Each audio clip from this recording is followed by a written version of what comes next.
Ikaw man ang pinabarangay o ikaw ang nagpabarangay, hindi ka dapat kukuha ng lawyer para i-represent ka dyan sa proceedings na yan.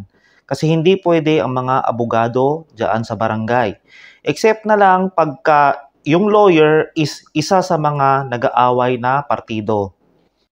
Pero pwede ka rin namang magkonsulta sa abogado para tulungan kanya sa iyong mga legal issues. Kailangan yung malaman itong katarungang pambarangay law kasi pagka basta lang kayo magfa-file ng case sa korte, pwede yan ma-dismiss. So ano ba yung mga cases na kailangan dumaan sa lupon o sa barangay? O bago natin yan sagutin, ito muna yung history ng batas na ito. Una, mayroong Presidential Decree 1508. Yan ay 1978 law. At na-repeal na yan ng Republic Act 7160 noong 1992. Then the Supreme Court issued a circular number 14-93. So dito sa circular na to, nandito yung mga cases na kailangan dumaan sa barangay settlement or barangay conciliation proceedings. So ifa-flash ko na lang sa screen. Sabi dito, all disputes are subject to barangay conciliation pursuant to the revised Katarungang Pambarangay Law except in the following disputes. Kung isa sa mga parties ay government, halimbawa nirereklamo mo si BIR. Where one party is a public officer or employee and the dispute relates to the performance of his official functions.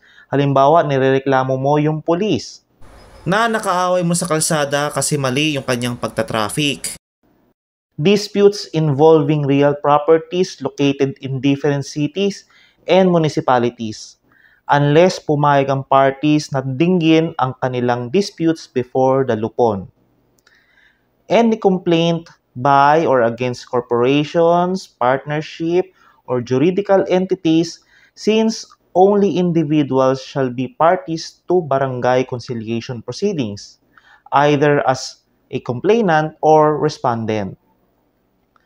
Disputes involving parties who actually reside in barangays of different cities or municipalities, halimbawa Quezon City and Makati City, except where such barangay units adjoin each other and the parties thereto agreed to submit their differences to amicable settlement by an appropriate lupon. Offenses kung saan ang pinapataw na penalty ng batas ay more than 1 year or a fine over 5,000 pesos. Normally, ito yung away magkapitbahay, halimbawa oral defamation. Kunwari yung kapitbahay mo, minura-mura ka, yun yung oral defamation. And unjust vexation. Kumbaga ito yung mga simple cases na nag-away lang dahil sa parking. Offenses where there is no private offended party. Disputes where urgent legal action is necessary to prevent injustice from being committed or further continued. Specifically, the following. Criminal cases kung saan nasa kustodiya ng pulis si akusado. Petitions for habeas corpus para doon sa mga tao na illegally deprived of his or her rightful custody. Pag sinabi mong habeas corpus, ibig sabihin yan, produce the body. Ito yung mga kaso na halimbawa, kwene-question mo yung pag-aresto and pag-detain ng pulis sa kamag-anak mo. Actions coupled with provisional remedies katulad ng TRO. TRO yan yung temporary restraining order. Yung mga preliminary injunction. So si lawyer nyo na ang mas makakapag-explain nito sa inyo. Mga kaso na malapit na mag-expire ang period to file a case.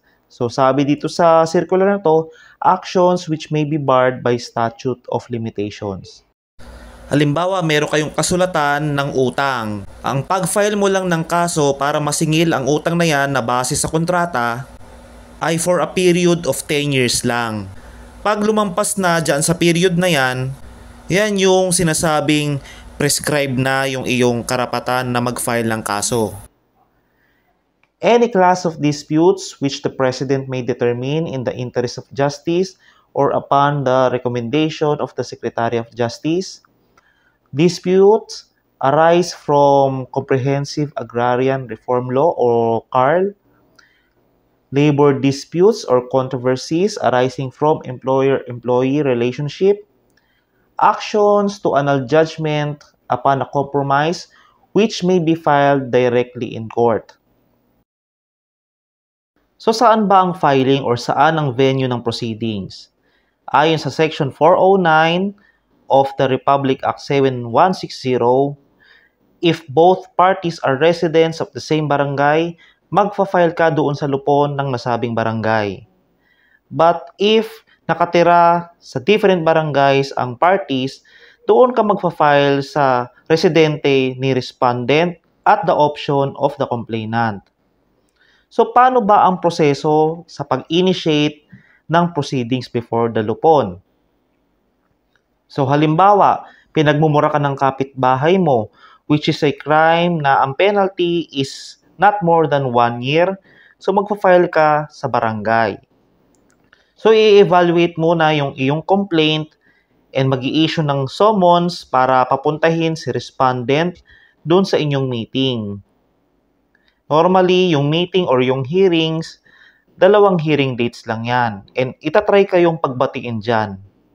If hindi magkasundo ang parties, saka mag-i-issue ang lupon ng certificate to file action.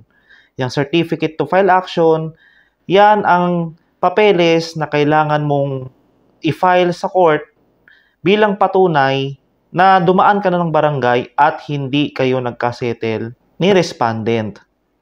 Meron din namang arbitration sa barangay level. Halimbawa, nagkasundo kayo na babayaran ni respondent yung kanyang utang for a period of 6 months. So, the arbitration award has the effect and force of a final judgment ng korte after the lapse of 10 days from the date of the award. In the event na hindi tumupad sa usapan si respondent, halimbawa hindi siya marunong pa rin magbayad, hindi niya ino-honor yung kanyang commitment or yung promises, pwede yan ipa-enforce sa lupon within a period of 6 months from the date of the award.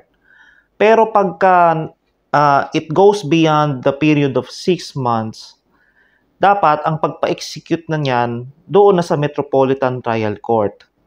Reminder, this video is for academic discussion lang. This is just a legal education channel and do not treat this as a legal advice. If you have an actual case, better consult a lawyer near you. That ends our topic today. Sana marami kayong natutunan. Please like this video, share this with your friends, subscribe to my channel, and do not forget to hit that notification bell icon para ma-notify kayo ng mga next videos ko na i-upload. Thank you very much.